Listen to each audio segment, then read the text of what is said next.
Riddy whined low in her throat as First Sergeant Lower briefed them all on the movements of the enemy.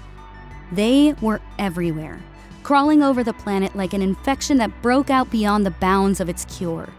Via still unknown means, these jagged-faced, bald-headed creatures were landing in the thousands, creating little bases of their own and landing more of their own armor. This included heavy armor, light armor, artillery, mortars, and a slew of other weapons that intelligence were mulling over. What had begun as a small raiding party was developing into a proper modern conflict, complete with missile batteries and dug-in defensive positions. Riddy let out a sigh of relief with the news of multiple friendly fleets coming in as support, including a Kojin and Logara expedition fleet to help out on the ground. That still left the humans and members of the IDC outnumbered nearly 100 to 1. But the humans didn't really seem troubled by that fact. If anything, they seemed to relish it. Riddy was trained by the humans, comforting enough to know. But while she was considered human, she still had trouble trying to figure out why her fellow human soldiers were so at ease with these combat numbers. By any margin, the Kafia would be shitting enough collective bricks to build a new series of homes with those kinds of numbers staring at them in the face. The humans? Facing a possible peer-to-peer foe they had never met before, unbothered. It may have well just been a normal Tuesday. Riddy felt a tremble of fear rumble down her spine at the sheer number of the enemy troopers coming down to the planet, a sentiment shared by her fellow Kafia judging by their faces. However, there was an odd, bolstering comfort in the fact that the humans were not showing any outward fear. Interestingly enough, each rush down to the planet's surface with supplies or more troops was opened with a fierce battle within the void. Shuttles and dropships speeding through, cartwheeling fighters, and the flashing batteries from the heavy cruisers.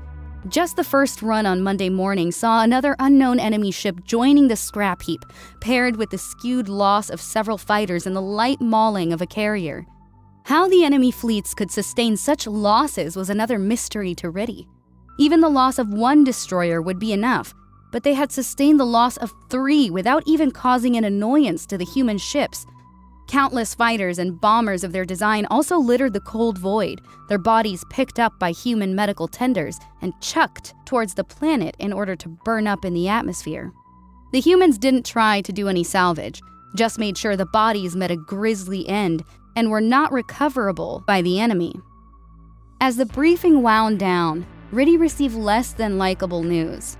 They would remain in the field, without racks due to the possibility of losing them, and would have to remain donning their armor the awkward way. Furthermore, they were being used alongside the regs, bolstering their combat power.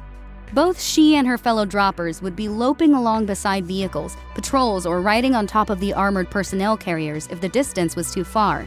At least a platoon or two would stay behind at the base in order to keep the locals safe, which were streaming in by the thousands now. The regs were openly assaulting and moving about the now established combat field, finding their foes to be annoying more than anything, and it was creating a fair bit of frustration with the human commanders. No matter how many they killed, they were slowly being chipped away at by death or injury, with dozens of enemy troopers to take the place of a single dead. The death toll was still low by human standards, but it was rising. Dozens of different training companies getting blooded by their first combat action. So far, Riddy's had been lucky, but that luck would not last forever. Such luck never did. Riddy was in a bit of a dulled mood as the briefing finished, stepping off with the rest of the drop infantry as they made their way back towards their little area of control within the quickly growing fob. As the regs continued to match the advances of the enemy with their own pulse assaults, Riddy was left twiddling her thumbs more often than not as the days dragged on. These long draggings of boredom were spotted here and there with her walks with Morris, which were growing in length along with both of them telling each other more about their lives. But both Riddy and Shaksho were starting to become burdened with the boredom of the male and female Kafia. Shaksho was up to his nose when it came to wrangling the males, and there were many evenings she caught the green-furred Kafia nursing a can of beer while pinching the bridge of his snout. Many of the males were falling prey to the female regs, the humans finding them quite the curiosity, while the male humans were getting them in trouble with their escapades, including stealing an entire cake from the officers' mess. They even had the gall to lay no claim to the cake, despite the icing around the fur of their mouths and the male human droppers having icing-dyed fingers. Shaksho was further thrown under the bus once Command figured out that he was the de facto leader of the male Kafia, and, due to him being a dropper, meant that the Kafia in the regs also fell under his leadership. It had come to a head a few times, requiring Shaksho to brawl with a few of the Kafian regs in order to get them to fall in line, though his training made that quite trivial.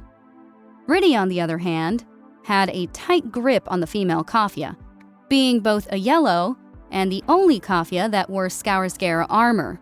The female Kafian regs were utterly terrified of her, something that Riddy relished. Many of the females wouldn't look her in the eyes, fearing to draw the ire of the drop pod lichen. To be fair, Riddy outclassed every female Kafian reg due to her workout regimen and training, and she was a nightmare to tangle with in melee scrimmages.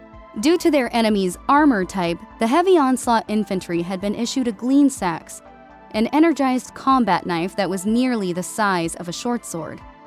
It was an odd weapon, a remastering of an older design forged by the Scalathir and their gravity hammers, and the combat knives were embedded with a keen level of Kojin energy. They did not have an edge in the original sense, forged to be strong enough so that a warrior could balance on the tip of the blade with the entire weight of their body, all without dulling the fine point. Strong enough to punch through most body armor with the strength of Onslaught Battleplate, its real power came from the long, dull edge. When a button was activated on the grip of the blade, just below the stubby guard, Kojin glean generators powered up within the thick hilt itself. An orange string of power is thrown along the dull, thick edge of the sax, generating an extremely powerful edge formed by the Fimloy effect. The Fimloy effect, mastered by the Kojin, allowed the glean generators to create a razor-thin line of energy that could cut through anything when required. Though the energy draw was massive and usually reserved for their ramming attacks via ships, this was given a hot fix by the Defridi, and with their amber glow batteries socketed in place, the blades were allowed to function for up to 100 cuts before the battery had to be replaced. Naturally, training followed, in which the heavy onslaught infantry practiced against both themselves and little swarms of regs with their caped bayonets. It was here that Riddy gained her nickname, as even when being swarmed by 8 regs, they could not get near her without suffering her yellow-furred wrath. Such wrath became widely known after Riddy found out her fellow female Kafian droppers were being naughty behind her back, something that she had been literally blind to due to Morris. When she went off on a walk with Morris, the females would scatter, knowing they had roughly an hour or two to do as they pleased, while Riddy was making goo-goo eyes at her favored human. They had kept this up for days, hiding in the darkness casted by the glow of Riddy's happiness in getting one-on-one time with Morris. Inther was the first to get sloppy, becoming a little too tired after spending a long afternoon with an equally tired reg that she found herself fancying. This in turn led her to being absent during a head count, which of course led to Riddy going out looking for her, ending with Riddy whipping open the door to an NCO field barracks and finding Inther snoozing happily beside a human staff sergeant, thick legs intertwined and her fingers tangled in his blonde beard. The stentorious boom of Riddy's barking out Inther's name had pulled hundreds of eyes towards the NCO barracks. Then people started to scatter when the fight broke out. The staff sergeant in question was able to pull on a pair of uniform bottoms and excuse himself from his own barracks room, standing outside in the hallway while picking little strands of blue fur from his beard. Inther, on the other hand, was brawling with Riddy fully nude, while Riddy was only in her tightly fitting inner ballistic suit. This fight had been coming for a long time, and when word got out that the two had finally come to blows, a massive number of both Kafian regs and droppers had formed around the NCO field barracks to see how it would turn out. After all, if Inther won, that meant there would be a new Khalil. To the surprise of very few, it was Inther that came rolling out the front door of the field barracks in a tangle of flailing limbs, thudding down into the grass. She had been hastily dressed in just her smuggled civilian clothing by Riddy, judging from the fact her shirt was backwards. Riddy strode out next, looking thunderous enough that many were surprised lightning wasn't licking along the tips of her raised hackles. Riddy had a vicious bite mark on her neck that was trickling blood, and she was likely going to have a brutal black eye. But it was clear that she had been doing most of the damage. Inther groaned, rolling over onto her side and heaving out a few great coughs, breathing in with a wheeze as she clutched her ribs. She had received mostly punches and kicks, the kicks coming in after latching onto Riddy's neck, and had an equally painful bite along the bottom of her right breast. Should we call a medic? A female paw asked quietly, eyes wide as she watched Riddy grab onto Inther's leg and start dragging her along the grass. And Phyllis chuckled as she had run off to go gambling with the human and paw instead of getting a little hairless nookie on the side. No, it's fine. She'll get seen to after our Khalil drags her back and gives her another good yelling at. She's probably pissed that Inther went after a reg, Oin said through a cheek full of string cheese, slowly pulling another piece free as her eyes traced the drag path of Inther. That and Inther has always been a little, freewheeling. Freewheeling? Imrit asked with a tilt of the head, hands on her hips as she caught Riddy give Inther another punch to the ribs when the blue fur kicked her in the chin out of frustration at being dragged. Pobolo chuckled to herself, running the fingers of her pawed hand through her hair. Horish Imrit. Freewheeling is human slang for throwing your fur around at whoever looks at it kindly. Oh. Imrit replied, clapping her paws together. Oh yeah, that fits in there to a T. Should we tell Riddy about the others, or… Oin snorted.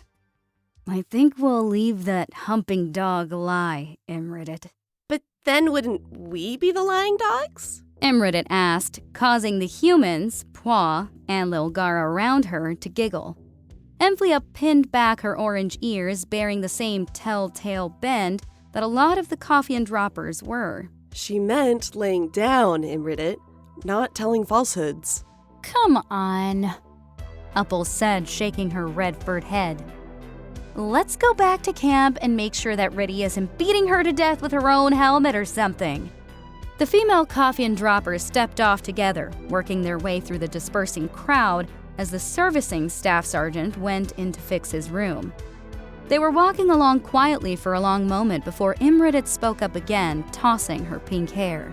So, are we or are we not allowed to do what Inther did? She asked, turning to look over her shoulder at the NCO field barracks. Safi shrugged, working one of her fingers around her green braids. We're allowed to, I'm pretty sure. Oin has been reading up on all the human regulations. I bet she knows. She does know, Oin murmured, pulling out a second string cheese from her pocket. And you will be pleased to hear that the humans don't really care as long as you fill out a form beforehand. Oin heard the others come to a stop, and her ears went askew with a sigh as she turned, looking over her shoulder as she peeled open her string cheese. What? You have to fill out a form? Imrit asked, her smile more confused than happy. Like, you need to agree to mate? Oin shrugged. Sometimes it actually varies. There are rules to it? Uppel asked, crossing her arms under her breast. Or are there levels to the whole thing? Oin rolled her eyes. If you want to rub uglies with someone who is a higher rank than you both need to fill out a SC 2131 and submit it before you do anything.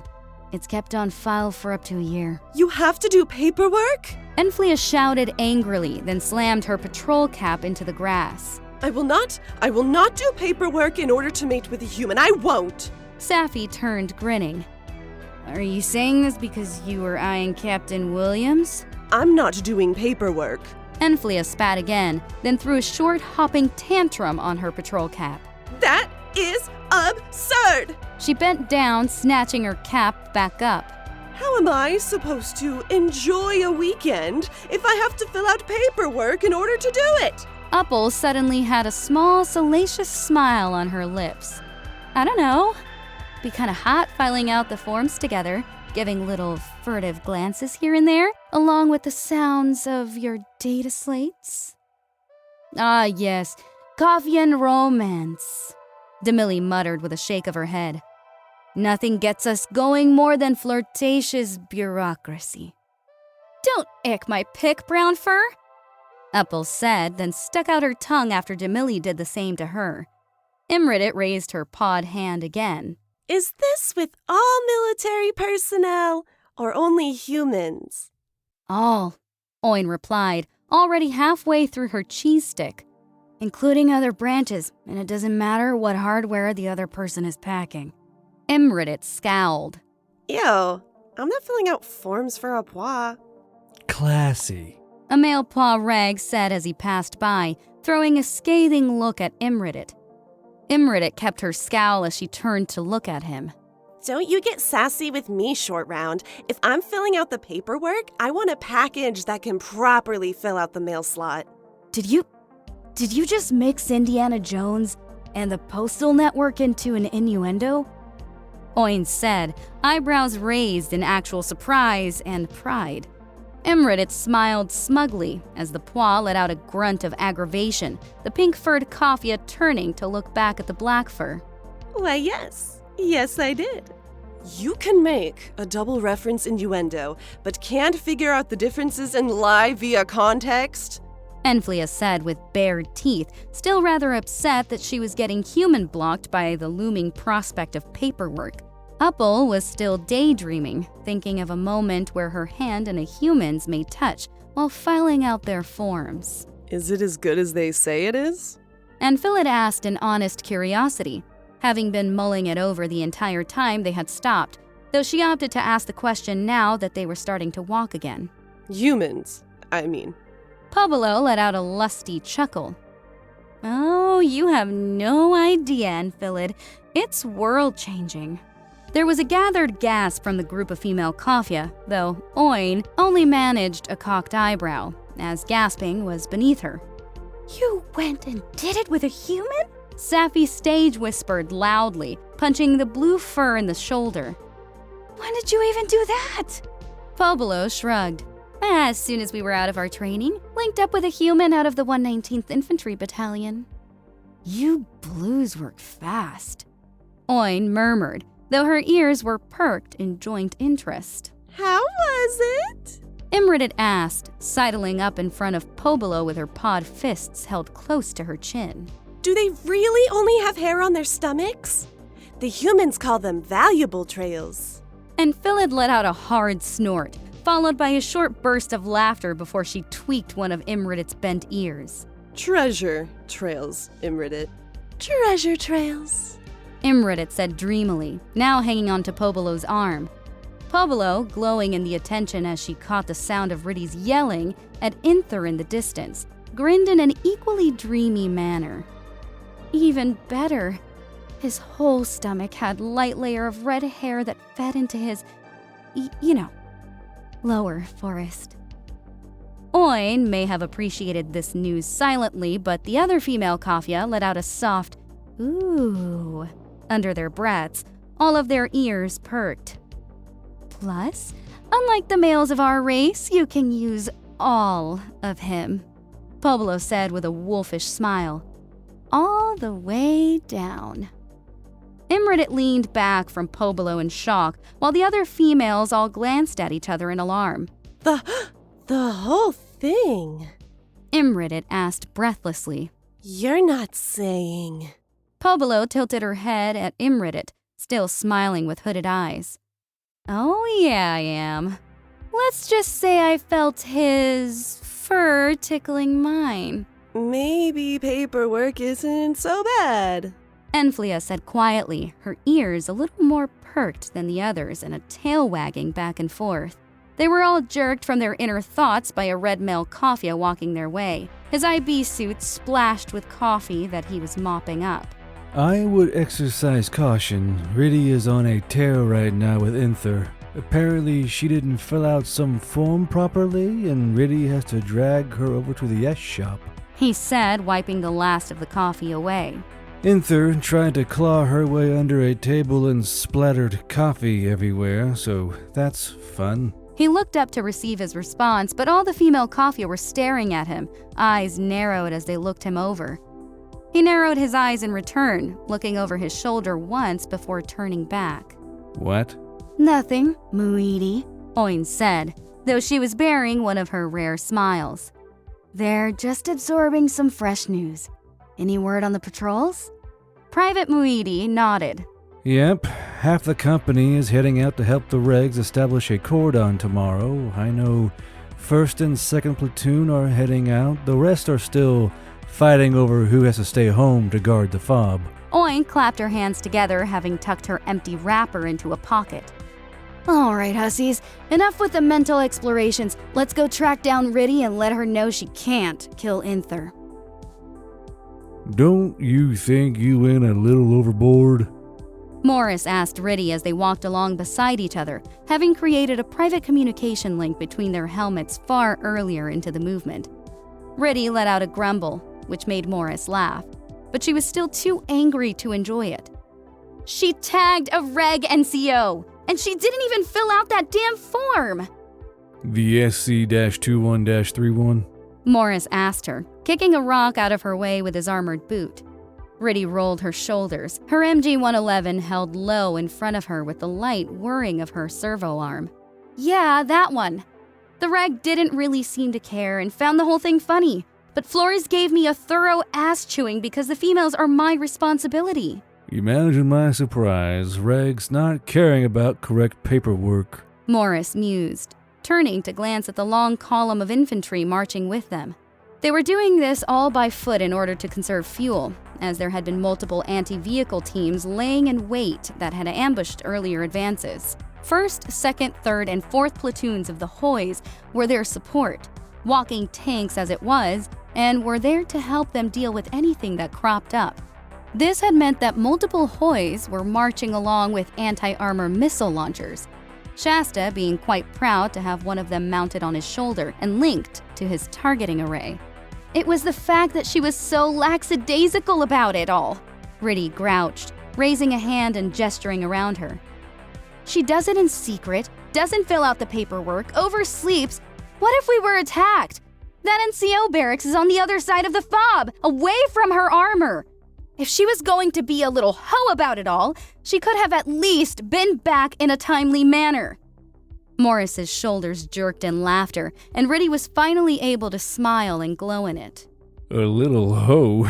My goodness, Riddy, you have become fully infected by human language, Morris said, reaching over and poking her in the shoulder. Riddy giggled, turning to look at him through her helmet visor. She couldn't see his face, but her imagination did more than enough. They had been talking and chatting the entire way there, with nearly every other Hoy having their own communication links set up. The links turned off as soon as the sensors detected incoming fire, which included someone throwing a rock at your helmet. It was a humorous way to pass the time, as the communication array reset it back to the default of open channels, which included a few words that could be interesting.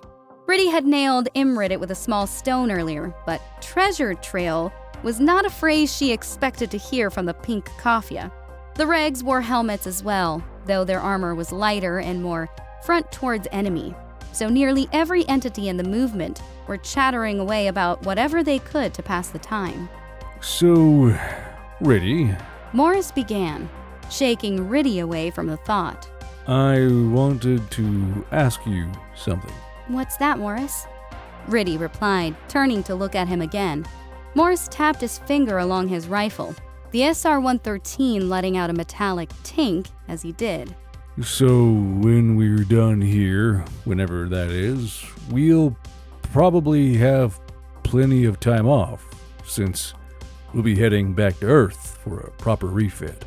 Riddy's heart went from delightfully calm to panicking, thudding against her chest like a startled bird. Even her helmet knew something was up and was fighting against her quickly erecting ears. Her voice was calm, just barely.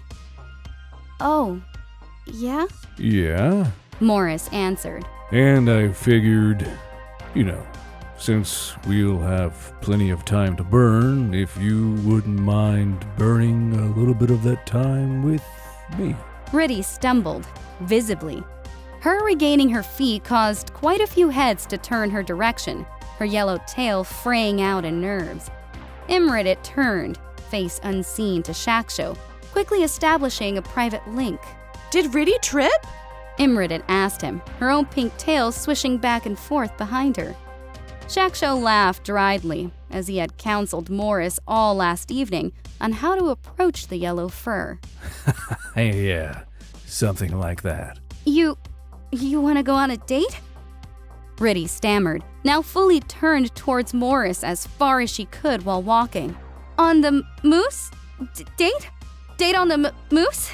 Before Morris could reply, a gleaming round zipped in between them, shattering the air with its concussive blast as it blew a chunk of Alias's pauldron away. Son of a bitch! Alias bellowed as he stumbled backwards, Regs diving out of the way of his weight as all their helmets switched them to all comms. Riddy let out a screeching howl, turning her MG-111 up and around as multiple target indicators were fed into her helmet via the rapidly approaching surveillance drones. You're ruining our moment!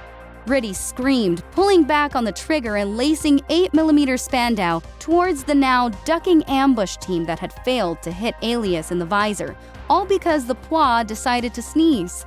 Everyone reacted at once, sprinting or diving out of the road into the brush and cover that ran along it. Shaksho hauled Imrit along with him, cackling to himself as they both came down into the brush. She isn't going to like that. He was just about to ask her out. Aww. Imrit cried out, lifting a rifle and lacing 3 rounds into a one-eyed soldier that had tried to crest his cover. That's so sweet! The ranks were fanning out into a long line running perpendicular to the originating contact point, flooding into the brush to establish their line and get out of the open. Riddy was still standing open in the road, tail fluffed out in rage as she traced her rounds back and forth along the dug-in enemy positions. With withering gunfire pinning them in place, the one-eyed aliens that had started the ambush suddenly found themselves trying to dig deeper into the ground, sheltering down into their foxholes to avoid the cracking lead rounds that eagerly sought their flesh. Droppers! A reg captain called out, waving his hand back and forth to get their gathered attention. Recon drones report live vehicles coming down the road and enemy squads moving in towards our rear. Sergeant Flores sucked on her teeth, annoyed as she spun around with the reading coming to her. Roger. First platoon is on it. Shasta, Assisi, Troy, into the road. Everyone else leapfrog over into the brush. While Shasta let out a victorious hiss, clambering out of cover and kneeling down in the middle of the dirt road, everyone else fell into their positions. Riddy and Wheeler hefted their MG-111s and turned on their heels, bringing their weapons back down with a whir of their servo arm. Don't miss, Shasta, Sergeant Flores muttered as she stepped over the Lolgaran's tail, while Assisi, a female Lolgaran, pulled around her extra rocket charges and popped the top off the tubes. Flores squinted through her visor at the opposing brush line, roughly 50 yards away from their position on the road top. The rest of you don't open fire until these dipshits come through that tangle. The rest of the dropper platoon spread out along the brush line, slowly pushing out under the cover of the regs as Sergeant First Class Bloodmorn urged them forward. Lieutenant Brightberry and the other officers kneeling down next to the captain of regs and conversing with him under the command link. It didn't take long for the vehicles to appear around the curve in the road, opening up with a multi-barreled weapon of some sort and littering the air with the cracking reports of their odd ammunition. Locked! Shasta called out gleefully, pulling his rifle in close and bending forward at the waist slightly. Clear back blast! Assisi slapped Shasta on the shoulder after checking around the trooper. Clear! Arrow away! Shasta called out, the launching tube letting out a teeth-chattering thwack as the warhead left, shrieking up and into the sky with a keening cry. Loading! Assisi shouted out as Troy took off his tube as well, cracking open the cap to expose the gleaming rocket inside. Shasta nodded as Assisi slid the rocket into place, though Riddy kept her eyes on the forward vehicle that was still firing wildly at them. It was a good maneuver, the pincer, but it faltered in the face of heavy body armor and the vicious amount of weaponry. Streaking forward on glowing yellow grav pads, the scout vehicle was lightly armored in gray plating, thick armored glass sitting in ovals where the driver's head was, along with the commander and the gunner's optics. They were smart, advanced-looking things that shimmered with a shield, but the arrow gave very few shits about shielding. The arrow flew high into the sky, leaving a furling trail of smoke, then came down like a meteor, smashing down into the top of the vehicle and setting off its tandem charge. First, a shaped charge laced with anti-shield coating cracked through the first defensive layer. Then the second charge sent an explosive penetrator right into the pre-bored hole made by the shape charger. The damn thing didn't stand a chance. Grav pads flew away like skipping stones as the vehicle just detonated. Smoke, fire, and ripped plating shooting through the air like a hellborn confetti popper. The rest of the chassis tumbled and thundered along the roadway, cartwheeling while throwing out gear and components laced with fire. The other two scout vehicles flared their grav pads as they came to a thudding halt, turning to try and run out through the sides of the road. Shasta and Assisi, however, were too quick. Locked! Shasta called out again, grinning under his helmet as his hood flared out as best it could under the IB suit collar. Assisi slapped his shoulder again. Back blast clear. Arrow away! The air was torn by the flight of another arrow, Troy handing the next missile to Assisi while the targeted scout vehicle pushed through the brush in an open swerve of panic. Thank fuck for onslaught infantry! Riddy heard a reg shout to a nearby rifleman, the two laughing as the scout vehicle turned into a tumbling fireball that lodged itself into a tree. Riddy couldn't comment as her visor began lighting up with drone-fed targeting designations, and she reached out with a balled fist towards Wheeler. Wheeler fist bumped her back, and they took a knee, sitting above their fellow droppers on the road. The enemy infantry, having assumed they were going to set up in the brush line and fire into a panicked enemy, instead found two of their scout vehicles burning, another tearing ass across the field, and a lot of heavily armored infantry staring at them with rifles raised. "Howdy, dumbasses!" Sergeant Flores said over the open channel as she pulled back on the trigger, forcefully evacuating the brain of an enemy rifleman through the back of his skull with a .30-06 Oakley. Riddy and the rest of 1st Platoon opened fire all at once, aligning their sights to the indicators that the drones were feeding them. The digital marker lights made snuffing out the now reeling one-eyed infantry trivial, the thin, rectangular drones switching between thermal and pulse sensors. One drone, however, hovered oddly close to Riddy, twitching back and forth overhead as it found targets. Riddy thought things were going quite swimmingly, her designated pair of regs running over with her spare ammunition, but Sergeant Flores had taken off running across the road towards the now gathering NCOs. Riddy blinked on her microphone, turning towards a reg behind her. "What are they all up to?" "Enemies moving around us," he said quickly, popping off her ammo pack as they both started feeding ammunition into it. "They're zip-zapping all over the place." Riddy rolled her eyes, unseen from under her visor. "This is starting to get really annoying," Agreed. said the other reg, linking up the new belts to the old. As soon as we were far enough away, all the patrols came under ambush and the FOB came under attack. Starcats are dogfighting all over the base. "If you can call it a dogfight," said the reg directly behind Riddy. "More like an aerial pecker slapping." The two regs chuckled to each other as they closed Riddy's ammo pack, though one quirked a brow. They did find an enemy base, though. Big old thing. Think they'll buff it out? "Maybe," said the other, grinning. "The old man has been gathering dust." Riddy turned towards them, her tail giving a slight wag of curiosity. "Buff it out?" An old friend. Too angry to die. You'll see. A reg said, both of them slapping Riddy on the ammo pack before scurrying away. Sergeant First Class Bloodmore's voice cut over the command channels as all the officers and NCOs broke away, running to their own platoons. On your feet. We're running to the FOB. The regs have this. "We're running to the base?" Sergeant Flores asked as she rose up to her feet with the other drop infantry, her voice more piqued than admonishing. "Are they unlocking our speed limiters?" Yes, we're running at full tilt. Sergeant First Class Bloodmore called out as all the platoon began to move. Get moving. Watch your footing. Specialist Frederick said, motioning around him as Riddy stood. Your suit is going to be ahead of you as you move. Pay attention to your suit more than your feet. With that, the veteran drop infantry took off at a sprint that caused Riddy to flinch, the suits ripping up the ground with sprays of soil and grass. Shasta and Alias went running by, their suits picking up speed at an alarming rate, so Riddy started off after them. The jolt of movement pulled momentarily at her face as her onslaught battle plate sped up to a speed she had never run at before, the armor unlocking with the sliding of armor plates to allow more movement to her legs.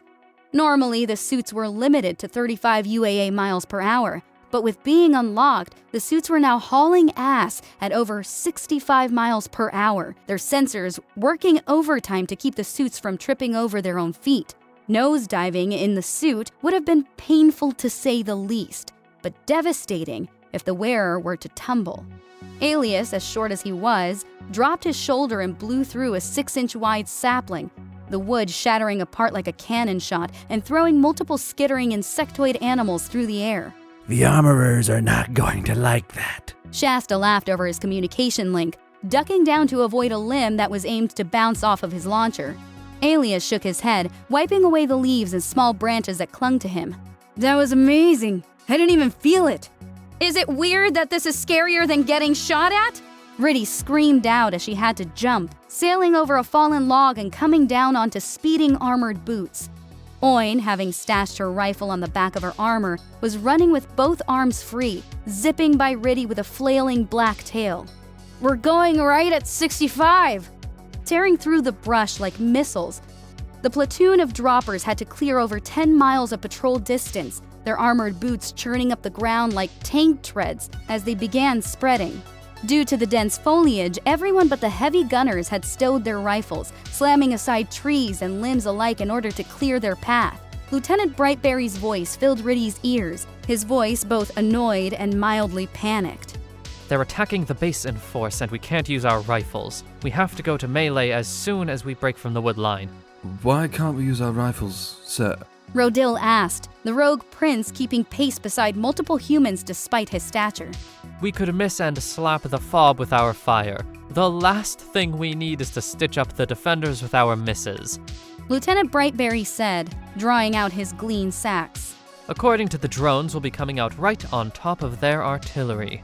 Artillery? Meredith called out, also pulling free her glean sacks from its sheath.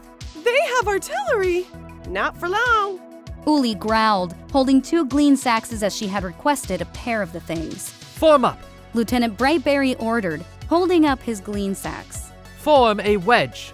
The order came up into Riddy's helmet, listing her next to Shasta and Alias as all the platoons came together to form an armored wedge of steel and glowing melee daggers. Not even the alien forest could stand against them now, tree, shrub, and limbs blowing away like a hurricane through the shore. The wedge advanced like a force of nature upon itself, the hounds of the wild hunt scything through the woods like the myth they were named after. Riddy could hear the drone still thrusting around her, spinning left and right as it recorded and took in information from the other drones. Sparkle Otter had the job of recording after all. With a whir of her servo arm, Riddy stowed away her MG-111 alongside her ammo pack, pulling free her glean sacks with a hiss of a dull blade across the leather of the scabbard. None of the Kafia had been particularly happy about the leather sheaths, but it was tradition, so they had to deal with it regardless. It is time! Shasta called out gleefully, both he and the other Logara having been eagerly awaiting their first proper melee.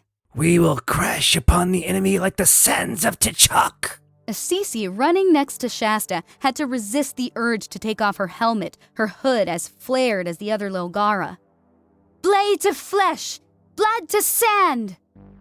The war cry echoed across the open channel, the Logara holding high their glowing blades as they turned on the Kojin energy waves.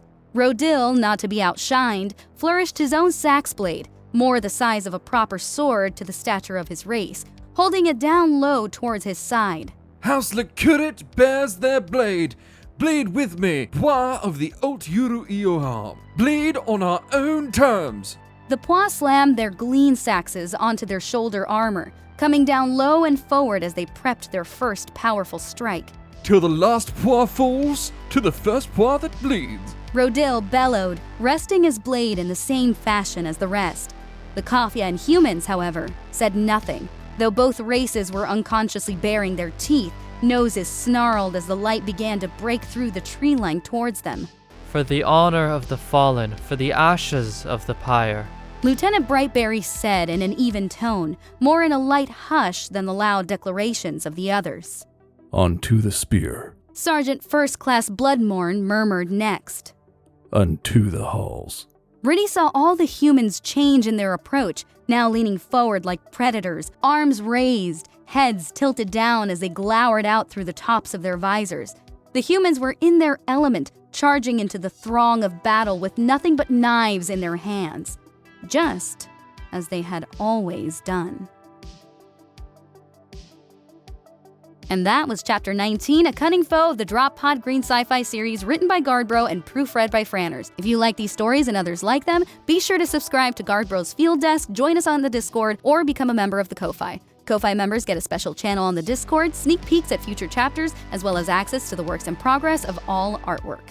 And now for a shout out to our first shirts, starting off with Gonkus, Fernay, Some Dude, Decimus, Grandpa, Warcaster, Silver Cerberus, Scandrin, Ebon Katsune, Nessence, Jarnhu, Marquez Theodoric, Savage, The Other, Killjoy, Calistred, Aaron Wilbur, Werewaffengeist, E-Machine O, Cody Jarrow, Death's Dancer, and Insane Medic. And in E4 Mafia, we have Oogbar, Bakashi Lord Caliber, Lone Burro, Hot Potato Grenadier, Tiamat, Sonic Arrow, Sleepy John, Valk Bambi, Shadowman, Baiko, Damon Bane Plays, Chiba Chigoni, Inquisitor Matt, Hellhound 23, Noxvox, Dazzlander, Darkside, Kiwi Bastard, Lacunai, Matty Boy, and Crusader of Florida. And in Snuffy Squad, we have Daryl Francis, Marked One, E, Kira, Milkman, Split Iris Bear, Des94, Lacunai 8, Alan Solano 9, Swamp Yankee, Breached, Blade 7, Mimsy, Saxons Mueller, Stacker 6818, Emperor Dipshit, Chaos Spartan, Vened Lara, Antilus, Woe Class Chibi CV, Moonshot 421, John Doe 4321, Myanikoi,